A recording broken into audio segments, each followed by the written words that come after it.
What a party there will be in Ecuador tonight. Hopes were so low going into their clash against Germany. They're only one of three teams that hadn't scored so far at the World Cup. Yet a 2-1 victory over the Germans see them finish third, but with those 4 points they are guaranteed a place in the knockout stages. For the Germans, let's not forget, they were guaranteed top spot, so didn't have too much to play for, but still, what a performance by Ecuador. What a comeback after a dodgy refereeing decision. And it's Ecuador who go through, Robert. I don't think many would have predicted this at the start of today's games. Absolutely not, because Germany played their best team or their strongest team. I think they only made one change, so Nagelsmann was hoping the momentum could carry on. That's why you pick your best team in the third game, even though they'd qualified, even though they were going through. So you didn't give Ecuador much of a chance, particularly when they went 1-0 down to, as you said, a dodgy penalty, which it certainly was. Yeah, it was. I don't think any of us agree that it should have been a goal. It should have been chalked off a long time after that high boot. It was a scandalous decision. Yeah. I mean, the referee, she was actually right there. She should have seen it. She shouldn't have needed VAR, but that's what VAR's for. And it's a complete and utter head-scratcher that VAR didn't intervene and tell her to go and look at it. It's one of those VAR decisions that every now and again, even though you get to see something again and see it clear, that they make the wrong decision. And there is no way to explain it at all. And that almost makes it even sweeter for Ecuador, because you thought at that stage, you're 1-0 down within 2 minutes. This is only going to be a disaster. But they got that goal, very well taken goal, in the 9th minute. And that just seemed to balance the game out completely. And when you look at this Ecuador side, you're surprised that they haven't done particularly well, because they've got some good players. Caicedo, Valencia, the front player, Estupiñán, the left back. These are all good players. And they haven't really performed that well. But today they showed a lot of determination, a lot of energy, a lot of pace. They played some good football at times. They had to defend for their lives late on in the game. But they did everything they could to get back into the game.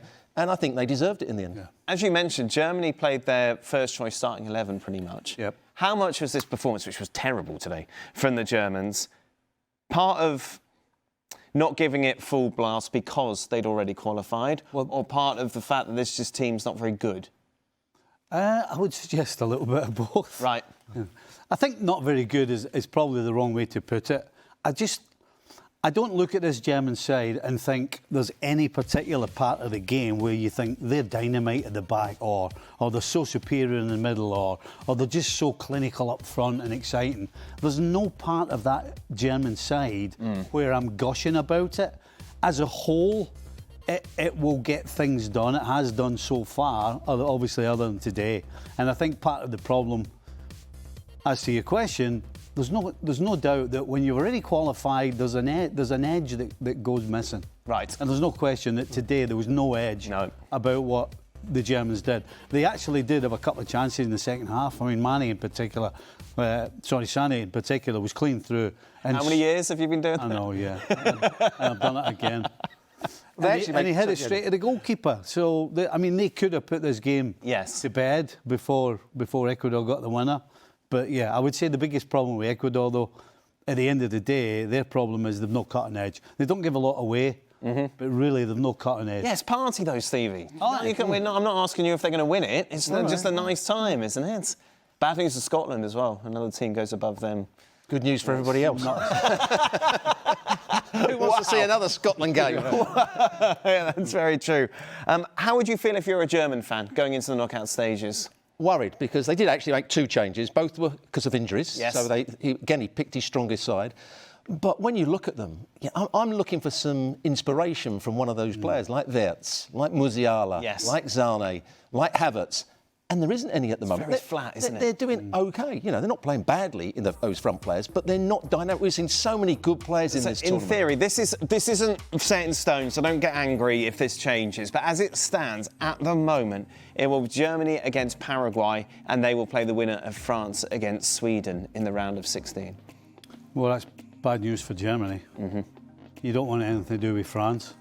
And you could say on the day, if everybody's at their best, it's possible they could upset France, but you're not putting any money on it. Yeah. You're not thinking Paraguay could upset them at all then? No. No? OK. Absolutely not. No, I think they'll get through Paraguay if that's what it's going to be. But they've got no chance against France the way they're playing at the moment. There's no dynamism about their play. Even defensively, they look a bit ragged. They look like a team that a little bit devoid of confidence, I would say. Yeah, how is that? But I mean, regardless of who he picks as a centre backs, how are they going to take care of Mbappe? I mean, Right. I'm not a fan of Schlotterbeck. I'm not. I'm not a fan of Ty either. And as a combination, I don't think they complement each other particularly well. So if you want to skip over Paraguay and look at France, I don't see how they can handle Mbappe. I just don't see how they're capable. Ivory Coast, meanwhile, with a 2-0 victory over Curacao.